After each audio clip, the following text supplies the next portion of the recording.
Hello students, তো তোমাদের সবাইকে ধন্যবাদ যারা এই ভিডিওতে ক্লিক করেছো।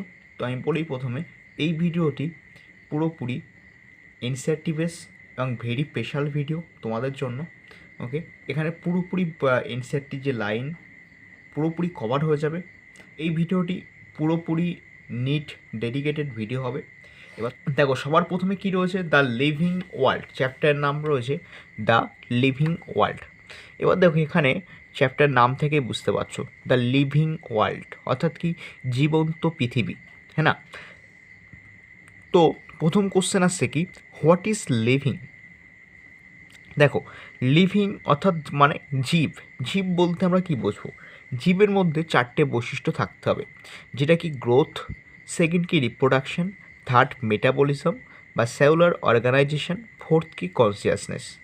তাই পুরোপুরি এনসিইআরটির লাইন কিন্তু আমি এখানে তুলে দিয়েছি, ঠিক আছে। তো তোমরা এখান থেকে যদি এইটা দেখার পর, এই ভিডিওটা দেখার পর এনসিইআরটি বইটা একবার খুলে দেখো, তো তোমরা বুঝতে পারবে যে এনসিইআরটি তোমাদের কভার হয়ে যাচ্ছে, হ্যাঁ না। তো দেখো, হোয়াট ইজ লিভিং। লিভিং বলতে কী বোঝাচ্ছে, লিভিং বলতে বোঝাচ্ছে যে এই চারটি প্রসেস অর্থাৎ এই চারটি বৈশিষ্ট্য কোনো বস্তুর মধ্যে যদি থাকে তাহলে কী হবে, সেটা লিভিং হবে। কী কী, ফার্স্ট গ্রোথ, সেকেন্ড কি রিপ্রোডাকশন, থার্ড কি মেটাবলিজম, ফোর্থ কনসিয়াসনেস। ওকে, তো এর মধ্যে দুটো ভাগে ভাগ করা হয়েছে। এই লিভিং যে চারটি বৈশিষ্ট্য পড়লাম, এই বৈশিষ্ট্যের কিছু বৈশিষ্ট্য ক্যারেক্টারিস্টিকের উপর ডিপেন্ড করে এদেরকে দুটো ভাগে ভাগ করা হয়েছে। কী কী, ডিফাইনিং প্রপার্টি আর কি non defining property. Defining property আর নন ডিফাইনিং প্রপার্টি। এবার ডিফাইনিং প্রপার্টি ভার্সেস নন ডিফাইনিং প্রপার্টি, তার মানে কোনগুলোকে আমরা ডিফাইনিং প্রপার্টি বলবো, কেন বলবো, আর কোনগুলোকে নন ডিফাইনিং প্রপার্টি বলবো, কেন বলবো। ওকে, এবার দেখো এখানে রয়েছে কি মেটাবলিজম আর কনসিয়াসনেস। তো মেটাবলিজম আর কনসিয়াসনেস কি ডিফাইনিং প্রপার্টি, বোঝা গেল। মেটাবলিজম আর কনসিয়াসনেস কি ডিফাইনিং প্রপার্টি। ওকে, তো মেটাবলিজম আর কনসিয়াসনেস কেন ডিফাইনিং প্রপার্টি, তার কারণ দেখো, এই যে মেটাবলিজম যেটা রয়েছে সেটা শুধুমাত্র যারা জীব তাদের ক্ষেত্রেই দেখা যায়, আর কনসিয়াসনেস শুধুমাত্র জীব তাদের ক্ষেত্রেই দেখা যায়। কনসিয়াসনেস মানে কি উত্তেজনায় সাড়া দেওয়া। ওকে, এটা জড়ো করতে পারে না, জড়বস্তুকে উত্তেজনায় সাড়া দিতে পারে। মনে করো জড়বস্তুর গায়ে কোনো মশা বসলো, বা কোনো চেয়ার টেবিল বই এর উপর কোনো মশা বসলো, তো এক্ষেত্রে কি সেই চেয়ার টেবিল বই উত্তেজনায় সাড়া দিতে পারবে, কনসিয়াসলি সাড়া দিতে পারবে? পারবে না, ঠিক না। তাহলে এই কনসিয়াসনেস যেটা রয়েছে সেটাকে শুধুমাত্র জীবদের ক্ষেত্রেই দেখা যায়, জড়ের ক্ষেত্রে দেখা যায় না। এর জন্য দেখো রয়েছে এটা ডিফাইনিং প্রপার্টি। আর মেটাবলিজম মানে পরিপাক, যেটা কি শুধুমাত্র জীবের ক্ষেত্রেই দেখা যায়, হ্যাঁ না, জড়ের ক্ষেত্রে তো দেখা যাবে না। তাহলে মেটাবলিজম আর কনসিয়াসনেস হয়ে যাবে কি ডিফাইনিং প্রপার্টি। এবার চলে আসো নন ডিফাইনিং প্রপার্টি। তো নন ডিফাইনিং প্রপার্টি কি গ্রোথ আর হচ্ছে কি রিপ্রোডাকশন।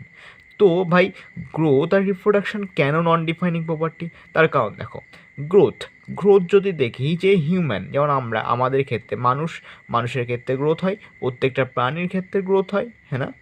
এবার দেখো, যদি কোনো পাহাড় দেখো, সেই পাহাড়টা মনে করো আজকে ছোট পাহাড় ছিল, কিন্তু কিছুদিন পরে তুমি গিয়ে দেখলে বড় পাহাড় হয়ে গেছে, তার মানে গ্রোথ হয়েছে, হ্যাঁ না।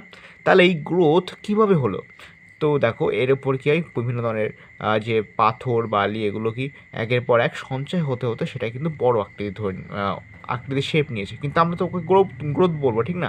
যে আমরা বলবো যে পাহাড়টা তো বড় হয়ে গেছে, বৃদ্ধি পেয়েছে, ঠিক না। এক্ষেত্রে আমরা দেখতে পাচ্ছি যে জীবের ক্ষেত্রেও গ্রোথ দেখা যাচ্ছে, ইভেন জড়োর ক্ষেত্রেও কিন্তু গ্রোথ দেখা যাচ্ছে, ঠিক না। এবার নেক্সট আসছে কি রিপ্রোডাকশন। তো রিপ্রোডাকশন কী বলবো, যে রিপ্রোডাকশন কেন বলছি যে নন ডিফাইনিং প্রপার্টি। রিপ্রোডাকশন তো আমরা জানতাম যে শুধুমাত্র জীবের ক্ষেত্রে দেখা যায়, জড়ের ক্ষেত্রে দেখা যায় না।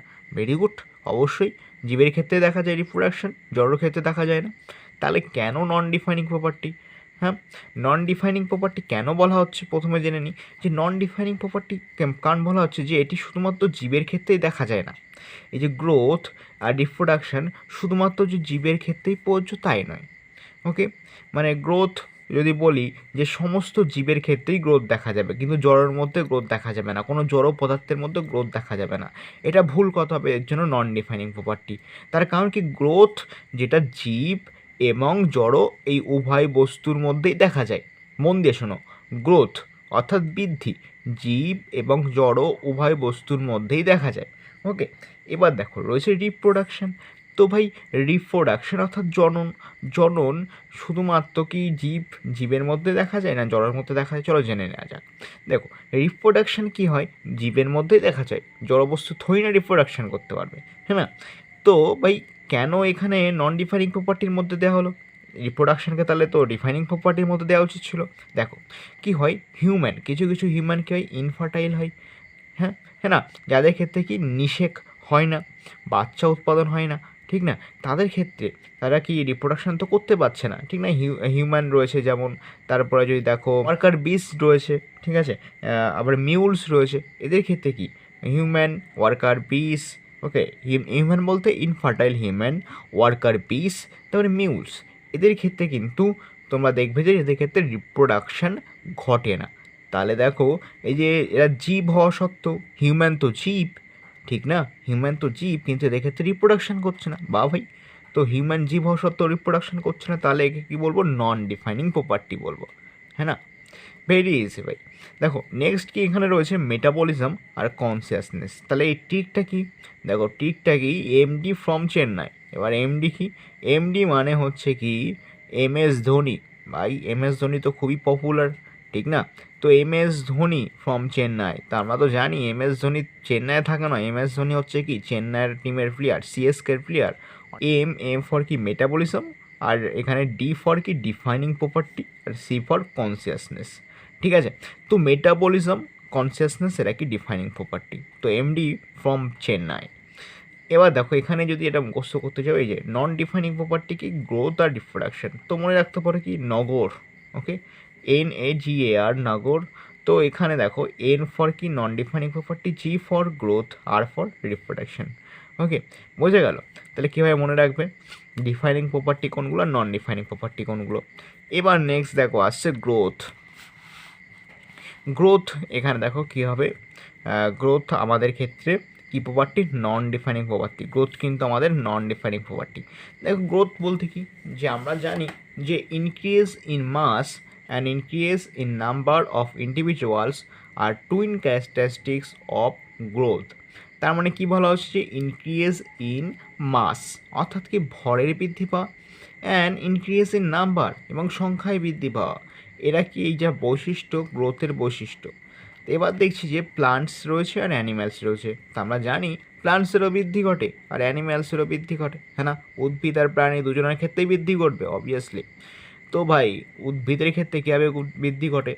উদ্ভিদের ক্ষেত্রে আমরা দেখতে পারি থ্রু লাইফ স্প্যান, তার মানে কি বলছে সারা জীবন ধরেই বৃদ্ধি ঘটে। অবশ্যই তুমি আজকে একটা গাছ লাগাও, ওর মোটামুটি সারা জীবন ধরেই বৃদ্ধি করতে থাকবে, ঠিক না? সে মানে মনে করো তুমি আজ অনেক ছোটোবেলায় একটা গাছ লাগিয়েছো, মনে করো তোমার চুল পাকতে শুরু করেছে, তুমি হাতে লাঠি নেওয়া শুরু করেছো, তবুও দেখবে গাছের বৃদ্ধি আর কমছে না, গাছ কিন্তু বড় হতেই থাকছে, ঠিক না? তাহলে ভেবে দেখো যে উদ্ভিদ সারা জীবন ধরেই বৃদ্ধি করতে থাকে, কিন্তু প্রাণীর ক্ষেত্রে কি সারা জীবন ধরে থোড়ি না বৃদ্ধি ঘটে? প্রাণীর ক্ষেত্রে আমরা দেখতে পারি কিছুটা এজ হয়, যে যেমন আমাদের ক্ষেত্রে বলা হয় 18 থেকে 21 পর্যন্ত আমরা বৃদ্ধি পাবো, ঠিক না? তো এক্ষেত্রে কি অ্যানিম্যালসের ক্ষেত্রে কী হয়, অর্থাৎ প্রাণীর ক্ষেত্রে কিছু সার্টেইন এজ পর্যন্ত বৃদ্ধি ঘটে, মানে একটা এজ লিমিট রয়েছে, এই এজ পর্যন্ত বৃদ্ধি করবে, তারপরে আর তোমার বৃদ্ধি করবে না, এরকম বলা হয়, ঠিক না? তাহলে একটা সার্টেইন এজ পর্যন্ত বৃদ্ধি করবে। দেখো ভাই ভেরি ইজি জিনিস, ঠিক আছে? দেখো ইনক্রিজ ইন মাস অর্থাৎ ভর বৃদ্ধি পাওয়া, ইনক্রিজ ইন নাম্বার সংখ্যায় বৃদ্ধি পাওয়া, এটাই কি গ্রোথের টুইন ক্যারেক্টার্স, দুটো বৈশিষ্ট্য। ওকে, এবার রয়েছে কি প্ল্যান্টস আর অ্যানিম্যালস। প্ল্যান্টসের মধ্যে কীভাবে বৃদ্ধি ঘটে? Through life span. আর অ্যানিম্যালসের ক্ষেত্রে কি আপ টু সার্টেইন এজ, কিছু টেস্ট পর্যন্ত বৃদ্ধি ঘটে, আপ টু সার্টেইন এজ, হ্যাঁ। তো increase in body mass is considered as growth. Increase in body mass মানে যখন বডি মাসের বৃদ্ধি ঘটে ইজ কনসিডার্ড অ্যাজ গ্রোথ, সেটাকেই গ্রোথ বলা হচ্ছে, ঠিক আছে? এবার চলে আসো কি রিপ্রোডাকশান। Very good, reproduction. তো ভাই রিপ্রোডাকশান কি, জনন কি যদি দেখে যায়, রিপ্রোডাকশান বা জনন বলতে আমরা বুঝি কে বংশ বিস্তার ঘটানো, ঠিক না? রিপ্রোডাকশানের মাধ্যমে কি হয় অ্যাকচুয়ালি, বংশ বিস্তার ঘটে। তো দেখো রিপ্রোডাকশানে কী মানে কারা কারা কীভাবে রিপ্রোডাকশান করছে, এখানে কিছু এক্সাম্পল দেওয়া রয়েছে, যেটা এনসিইআরটিতে দেওয়া রয়েছে, আমি লাইনগুলো তুলে দিয়েছি। দেখো এখানে রয়েছে কি ইস্ট আর হাইড্রা, মনে রাখবে ইস্ট আর হাইড্রা এটা আগেও পড়েছো, সেই ক্লাস 6-7 থেকে পড়ে আসছো যে ইস্টার হাইড্রা। তো ইস্টার হাইড্রা কোন পদ্ধতিতে রিপ্রোডাকশন ঘটায়? বার্ডিং পদ্ধতিতে। প্ল্যানেরিয়া রিজেনারেশন পদ্ধতিতে, ফাঙ্গি অ্যালগি পোটোনিমাসিস ফ্রাগমেন্টেশন পদ্ধতিতে। এবার এটা তোমরা এই যে বার্ডিং পদ্ধতি কী, রিজেনারেশন পদ্ধতি কী, ফ্রাগমেন্টেশন পদ্ধতি কী, এগুলো তোমরা আগে পড়েছো। ওকে, এর জন্য আমি ডিটেলসে বললাম না, তবে বইয়ে একবার দেখে নেবে যদি না জেনে থাকো তো। ওকে, বার্ডিং হাইড্রা ক্লাস 10এও এটা ছিল, ইজি জিনিস। ঠিক আছে, এবার দেখো এখানে আমি একটু আগে তোমাদের বললাম যে মিউলস, স্টেরাইল ওয়ার্কার বিস আর হচ্ছে ইনফার্টাইল হিউম্যান, এটা কি হয়? নন রিপ্রোডিউস হয়, মানে এরা রিপ্রোডাকশন ঘটাতে পারে না, মানে এরা কি রিপ্রোডাকশন ঘটাতে সক্ষম নয়, ঠিক না? তো এর জন্য কি দেখলাম যে রিপ্রোডাকশন কিন্তু ডিফাইনিং প্রপার্টি হলো না, reproduction is a non defining property. বোঝা গেল? এবার দেখো আসছে কি মেটাবলিজম। ওকে, তো মেটাবলিজম কোন প্রপার্টি? বা এই metabolism MS Dhoni from Chennai, তো মেটাবলিজম ভেরি সিম্পল। তো কী হবে? ডিফাইনিং প্রপার্টি হবে MS Dhoni, D for defining property, তো M ফর মেটাবলিজম। এবার দেখো plants, animals, fungi, microbes exhibit metabolism. তো আমরা জানি যে প্লান্টস কী করে, অ্যানিম্যালস, ফাঙ্গি, মাইক্রোবস, মানে যারা জীব রয়েছে তারা তো অবশ্যই পরিপাক ঘটাতেই হবে, না খেয়ে আর কদিন বাঁচবে, হ্যাঁ না? জীবকে তো পরিপাক ঘটাতেই হবে ভাই, জীবের তো মেটাবলিজম লাগবেই লাগবে, ঠিক না? সে এককোষী হোক আর বহুকোষী হোক, ডাজ নট ম্যাটার, তার তো পরিপাক ঘটাতে হবে, তাকে তো খাবার খেতেই হবে। সে কেমোসিনথেটিক হোক, অটোসিনথেটিক হোক, প্যারাসাইটিক হোক, সিম্বায়োটিক হোক, যে কোনো প্রসেস হোক, তাকে খাবার খেতেই হবে। খাবার is mandatory, food is mandatory, হ্যাঁ না? তাহলে মেটাবলিজম কিন্তু ঘটবেই ঘটবে জীবের জন্য। তো এর জন্য কি মেটাবলিজম ডিফাইনিং প্রপার্টি। ওকে ভাই, দেখো নেক্সট দেখো কী রয়েছে যে no non living object exhibit metabolism.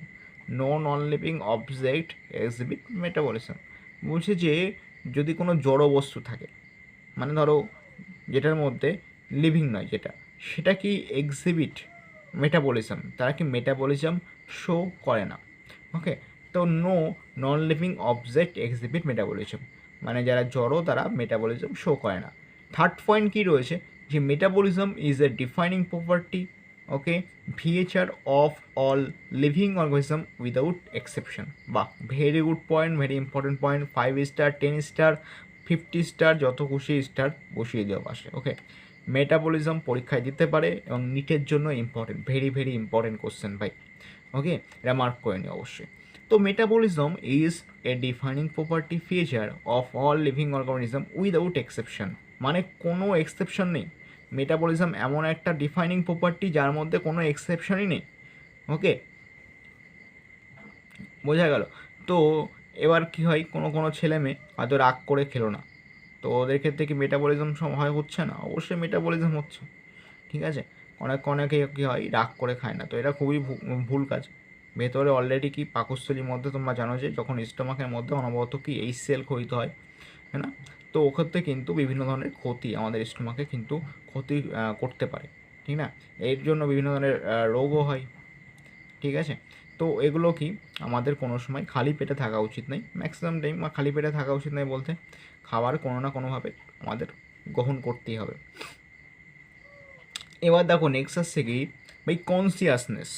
Consciousness মানে কি সচেতন, বাংলায় যাকে বলা হয় সচেতন থাক। তো consciousness is defining property of all living organism. তার মানে কি, মনে করো জড় বস্তুর গায়ে, মনে করো তোমার বইয়ের ওপর একটা মশা বসলো, তো বই থই না মারবে হাত বের করে চল ওকে মার, হ্যাঁ? বই কোনো দিন মেরেছে এরকম? মারেনি নিশ্চয়ই, কিন্তু তোমার গায়ে যদি বসে তুমি কি করবে? নিশ্চয়ই 2-3টে থাপ্পড় মেরে দেবে। তো এক্ষেত্রে আমি বলছি যে কনসিয়াসনেস কিন্তু ডিফাইনিং প্রপার্টি কার জন্য? লিভিং অর্গানিজমের জন্য, ঠিক আছে? ভেরি ইজি জিনিস, consciousness defining property for all living organism. আর এক্ষেত্রে এক্সেপশন থাকতেই পারে কনসিয়াসনেসের ক্ষেত্রে, ঠিক না? কনসিয়াসনেসের ক্ষেত্রে যেমন ধরো কেমন, যারা প্যারালাইসিসের পেশেন্ট হয়, মনে করো যারা প্যারালাইসিসের পেশেন্ট হয় ওদের ক্ষেত্রে কিন্তু কিছু কিছু যে অর্গান থাকে, অর্গান পার্ট থাকে, ওগুলো কিন্তু কাজ করে না, নার্ভ সিস্টেম কাজ করে না। তো এক্ষেত্রে কিন্তু তার ওখানে মশা বসলো, সে কিন্তু বুঝতে পারে না, না? তো এক্ষেত্রে বলবো যে সে তো জীব, সে তো জীব, বাট সে তার ক্ষেত্রে কনসিয়াসনেস কাজ করছে না কিছু কিছু জায়গায়, কিছু কিছু শরীরে ধরো মনে করো যে পার্টটা তার প্যারালাইসিস হয়েছে সেই পার্টটাতে হয়তো কাজ করছে না, 8টা পার্টে কাজ করছে, ঠিক আছে। তো এক্ষেত্রে কনসিয়াসনেস কি এক্সেপশন রয়েছে, তো এর জন্য এখানে দেখো লেখা নেই, এর সাথে যেমন রয়েছে উইদাউট এক্সেপশন, কোনো এক্সেপশন থাকবে না মেটাবলিজমের ক্ষেত্রে, কোনো জীব, যে কোনো জীবের মেটাবলিজম শো করবেই করবে, বোঝা গেল। এবার দেখো নেক্সট টপিক কি আসছে, নেক্সট টপিক আসছে কি diversity in the living world. Okay, very good. Diversity মানে জীব বৈচিত্র্য ইন দ্য লিভিং ওয়ার্ল্ড, এই জীবের যে জীবন্ত যে পৃথিবী রয়েছে তার মধ্যে যে জীবের বৈচিত্র্য রয়েছে সেটা আমাদের পড়বো। তো দেখো ডাইভার্সিটি মানে কি, আমরা আগেই বললাম জীব বৈচিত্র্য, তার মানে কি আমরা জানি যে আমাদের হাতের 5টা আঙুল সমান নয়, তো এই যে পৃথিবীতে যে জীব রয়েছে তাদের মধ্যে কি প্রত্যেকটা জীব সমান হবে না নিশ্চয়ই, তো এর মধ্যে কি বৈচিত্র্যময় জীব রয়েছে, বিভিন্ন ধরনের বিভিন্ন টাইপের জীব রয়েছে, এর জন্য কি diversity in the living world এই টপিকের মধ্যে আমরা বিভিন্ন ধরনের জীব সম্বন্ধে পড়বো। দেখো, তো এখানে রয়েছে প্রথম রয়েছে কি describe species or non species. Okay, describe species অথবা নন স্পেসিস কত 1.7.1.8 মিলিয়ন। তো দেখো first point problem versus solution. Okay জি, সমস্যা আছে তো তার সমাধান আছে, হ্যাঁ না ভাই? তো সমস্যা যদি থাকে তো সমাধান তো থাকবেই। দেখো ফোকাস করো কী বলেছে, প্রবলেম ভার্সেস সলিউশন। প্রথমে এপাশে রয়েছে কি বাঁদিকে millions of plants and animals have local names. Okay, বলছে যে মিলিয়ন মানে লাখ খানিক, কিছু কয়েক লাখ যারা উদ্ভিদ রয়েছে আর প্রাণী রয়েছে এদের লোকাল নেম রয়েছে। লোকাল নেম মানে আমাদের যেমন লোকাল নেম থাকে লালটু, বিট্টু, পিন্টু, বিভিন্ন ধরনের লোকাল নেম, নুনটে ফোনটে, হ্যাঁ না? তো এইসব লোকাল নেম থাকে। তো ওই লোকাল নেম যদি থাকে এবার দেখবে কি হয়, সলিউশন কি, সলিউশন বলছে এই লোকাল নেম তো অনেকের রয়েছে, হ্যাঁ না? দেখবে বিভিন্ন এই লোকাল নেম কি কমন হয়ে যায়, ম্যাক্সিমাম জনের নাম কী হয় কমন হয়ে যায়, ঠিক আছে। তো একটা সলিউশন তো বের করতে হয়, বা এক নামে অনেক রয়েছে, মনে করো একটা গ্রামে একটা পাড়ার মধ্যে এক নামে অনেকে রয়েছে, আমরা আবার নাম দিয়ে দিই A1, O2, A3, ঠিক আছে, বিভিন্ন ধরনের, ওর আগে ওর পরে কিছু লাগিয়ে দিই, আমরা কিছু যুক্ত করি। আর ভারতীয়রা তো খুবই ট্যালেন্টেড, মাল্টি ট্যালেন্টেড, তো এটা খুব ভালো করতে পারে। তো কী হয় দেখো, এই যে সলিউশন কী বলেছে, সলিউশনের জন্য নোমেনক্লাচার বের করা আছে, ল তৈরি করে দেওয়া আছে। বলছে same name all over the world, কোনো একটা ব্যক্তি মনে করো যার নাম যদি মনে করো আমার নাম যেমন শুভ্র, তো এই শুভ্র নামটা কী হবে, অল ওভার দ্য ওয়ার্ল্ড একটাই থাকবে, ঠিক আছে। এই শুভ্র নামটা কিন্তু অল ওভার দ্য ওয়ার্ল্ড একটাই থাকবে। তো এক্ষেত্রে এই নোমেনক্লাচার যে রুলস রয়েছে সেটাতে বলা হচ্ছে যে সেম নেম থাকবে, একটাই নাম থাকবে অল ওভার দ্য ওয়ার্ল্ড, বাদ বাকি বেশি কিছু নাম দেওয়ার দরকার নেই। ওকে, এবার এটা যেটা মানে কে পরিচালনা করছে এই নোমেনক্লাচার, নোমেনক্লাচার তো কাউকে পরিচালনা করতে হবে, হ্যাঁ না? সেই সংস্থার নাম কি সেটা বলছে কি ICBN আর ICJN, এরাই রুলস বের করেছে, একটা কোড রয়েছে, এই কোড অনুযায়ী কি এই নোমেনক্লাচার পরিচালিত হয়। তো ICBN এর ফুল ফর্ম কি, international code for botanical nomenclature. Okay, ICJN এর ফুল ফর্ম কি, international code of zoological nomenclature. তো দেখতে পাচ্ছ যে ICBN international code for botanical nomenclature আর international code for of zoological nomenclature. তো very very important. Okay, ICBN আর ICJN এর ফুল ফর্ম মানে 100% মুখস্থ করে রাখবে, ঠিক আছে। তো এখানে তোমাদের হয়তো কোশ্চেন এরকম দিতে পারে, ইন্ডিয়ান কোড অফ বোটানিক্যাল নোমেনক্লাচার বা বায়োলজিক্যাল নোমেনক্লাচার। ওকে, এইভাবে ঘুরিয়ে দেয়। মনে করো ICBN এর কীভাবে অপশনে দিতে পারে, ICBN এর ধরো মনে করো কোনো MCQ দেয় তাহলে দিতে পারে ইন্ডিয়ান কোড অফ বোটানিক্যাল নোমেনক্লাচার বা ইন্ডিয়ান কোড ফর বোটানিক্যাল নোমেনক্লাচার, বা এরকম দিল ইন্টারন্যাশনাল কোড ফর বায়োলজিক্যাল নোমেনক্লাচার। বুঝতে পারলে আমি কী বললাম, মন দিয়ে শোনো, বায়োলজিক্যাল নোমেনক্লাচার, তাহলে এটা ভুল হয়ে যাবে, বোটানিক্যাল নোমেনক্লাচার বলতে হবে, ঠিক আছে। তো এটা কিন্তু মনে রাখবে খুব ভালো করে। এবার দেখো নেক্সট কী রয়েছে, নেক্সট রয়েছে বায়োনোমিয়াল কি নোমেনক্লাচার। তো বায়োনোমিয়াল নোমেনক্লাচার প্রথম কে, এই নোমেনক্লাচার যে বায়োনোমিয়াল নোমেনক্লাচার অর্থাৎ কি দ্বিপদ নামকরণ, এই দ্বিপদ নামকরণে কে ভূমিকা নিয়েছিল, তার নাম কি, ক্যাওলাস লিনিয়াস, হ্যাঁ না, ক্যাওলাস লিনিয়াস। তো ক্যালাস লিনিয়াস কিন্তু দ্বিপদ নামকরণের ভূমিকা নিয়েছিল প্রথম। তো ক্যালাস লিনিয়াস নামটা মনে রাখবে। প্রথমত কি, এই বায়োনোমিয়াল নোমেনক্লেচারে দুটো ভাগ রয়েছে, এক কি জেনেরিক নেম আর এক কি স্পেসিস স্পেসিফিক এপিথেট মানে প্রজাতি। এক হচ্ছে কি গণ আর এক হচ্ছে প্রজাতি। এর জন্য কি বায়োনোমিয়াল মানে দ্বিপদ বলা হচ্ছে, ঠিক না? মানে দুটো পদ থাকবে। যেমন আমাদের ক্ষেত্রে কী হয়, একটা টাইটেল হয়, একটা সঠিক নাম হয়। যেমন আমার ক্ষেত্রে কি, আমার নামটা ধরো শুভ্র বিশ্বাস, তো আমার দেখো শুভ্র মনে করো গণ আর বিশ্বাস প্রজাতি, তো সেম নাম। এখানে কি জেনেরিক থাকবে আর কি স্পেসিফিক এপিথেট। স্পেসিফিক এপিথেট মানে প্রজাতি বোঝাচ্ছে। এবার দেখো কি রয়েছে, যে ম্যাঙ্গিফেরা ইন্ডিকা বা এই ম্যাঙ্গিফেরা ইন্ডিকা বিজ্ঞানসম্মত নাম, সায়েন্টিফিক নেম। কার বিজ্ঞানসম্মত নাম? আমের বিজ্ঞানসম্মত নাম, হ্যাঁ। আম তো সবাই খাই, কিন্তু বিজ্ঞানসম্মত নাম ম্যাক্সিমাম জানে না। তো ভাই ম্যাঙ্গিফেরা ইন্ডিকা আমের বিজ্ঞানসম্মত নাম, জানা তো উচিত। ম্যাঙ্গিফেরা ইন্ডিকার পাশে দেখো রয়েছে লিন। ভাই লিন কি? Linn for Linnaeus. তো কেন লেখা রয়েছে? কারণ লিনিয়াস সবার প্রথমে এই ম্যাঙ্গিফেরা আমের যে বিজ্ঞানসম্মত নাম সেটা দিয়েছিল এবং এটা ডিসক্রাইব করেছিল, বর্ণনা করেছিল। ওকে। আর এই যে পাশে যে লিন লেখা হয়, এটা যে ফর্মে লেখা হয় সেই প্রসেসটাকে কি বলা হয়? Abbreviated form. এবার নেক্সট দেখো রয়েছে ক্লাসিফিকেশন। তো আমাদের ক্লাসিফিকেশন কি, যেমন আমরা যখন স্কুলে পড়ি তখন কী হয়, স্কুলে পড়ার সময় আমাদের এক একটা ক্লাসে ভাগ করে দেওয়া হয়, যে ক্লাস 5, ক্লাস 6, ক্লাস 7, ঠিক না? তো সেরকমভাবে কী করা হয়েছে, এই জীবদের মধ্যেও ক্লাসিফিকেশন করে দেওয়া হয়েছে। তো এখানে কি বলেছে, do categories based on easily observable categories. তো কিসের ওপর? যে ইজিলি অবজার্ভ করা যায়, ক্লাসিফিকেশনের মধ্যে এমন কিছু বৈশিষ্ট্য থাকবে যেটা কি আমরা ইজিলি অবজার্ভ করতে পারবো না, ভাই এই ক্লাসে পড়ে, ঠিক না? যেমন কীরকম, ধরো মনে করো আমাদের কী হয়, যে ক্লাসে পড়ে, ক্লাস 5 হোক, ক্লাস 6 হোক, ক্লাস 7 হোক, সেই ক্লাসের কী হয়, যে আইডেন্টিটি প্রুফ থাকে, আইডেন্টিটি কার্ড বলা হয়, সেই আইডেন্টিটি কার্ড থেকে কিন্তু বোঝা যায় যে এই ছেলেটা কোন ক্লাসে পড়ে। ঠিক সেমভাবে কী হয়, যে ইজিলি অবজারভেবল ক্যাটাগরিজ, তো যেগুলো আমরা অবজার্ভ করতে পারছি তার ওপর বেস করে ক্লাসিফিকেশন করা হয়। এবার নেক্সট আসছে কি ট্যাক্সোনমি বা ট্যাক্সোনমি কী বলা হয়েছে, যেখানে যে চাইনিজ কার ইন ইন্ডিয়া, এটা আবার কোন ধরনের taxonomy? Chinese car in India, দেখো এখানে চাইনিজের যে সি রয়েছে এটা for characterization, okay, C for characterisation.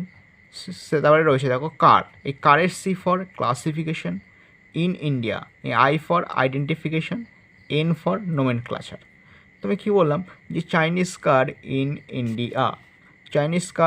India, এক্ষেত্রে দেখো তুমি কী পাচ্ছ, চাইনিজ সি ফর ক্যারেক্টারাইজেশন, তবে নেক্সট সি রয়েছে, এই next C for classification, in India I for identification, N for কী হচ্ছে নোমেনক্লেচার। তো আমরা 4টে বৈশিষ্ট্য পেলাম, ক্যারেক্টারাইজেশন, ক্লাসিফিকেশন, আইডেন্টিফিকেশন, নোমেনক্লেচার।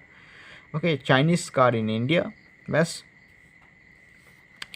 তো এখান থেকে ট্যাক্সোনমির যে ভাগগুলো সেটা মানে এই 4টে বৈশিষ্ট্যের উপর ডিপেন্ড করে ট্যাক্সোনমি গঠিত হয়, বোঝা গেল? ক্যারেক্টারাইজেশন, ক্লাসিফিকেশন, আইডেন্টিফিকেশন, নোমেনক্লেচার, এই 4টি বৈশিষ্ট্যের উপর ডিপেন্ড করে কী হয়, ট্যাক্সোনমি গঠন করা হয়।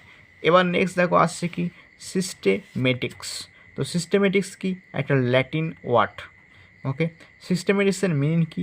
Systematic arrangement of organism. মনে করো কোনো কিছু তোমাকে অ্যারেঞ্জমেন্ট করতে বলা হলো এবং তুমি সেটা কি একটা সিস্টেমের মাধ্যমে অ্যারেঞ্জমেন্ট করলে, তো সেটাকে বলা হবে কি সিস্টেমেটিক্স অ্যারেঞ্জমেন্ট, হ্যাঁ না? তো সিস্টেমেটিক্সের মিনিং কি? Systematic arrangement of organism. এবার এইটা কে করেছিল আবার? সিস্টেমেটিক্সের মানে যে কর্তা সে কে? সিস্টেমেটিক্সের কর্তাকে, গুরুকে লিনিয়াস তার বইয়ে লিখেছিল, একটা বইয়ের নামটা কি সিস্টেমা ন্যাচুরি। এই বইয়ে সিস্টেমেটিক্স সম্বন্ধে সে উল্লেখ করে। তো সিস্টেমেটিক্স কি? সিস্টেমেটিক্সের ক্ষেত্রে দেখো 3টে ভাগে মানে 3টে বিষয়ের ওপর ডিপেন্ড করে সেটা এই সিস্টেমেটিক্স করা হয়। সেটা কি? Identification, nomenclature, classification.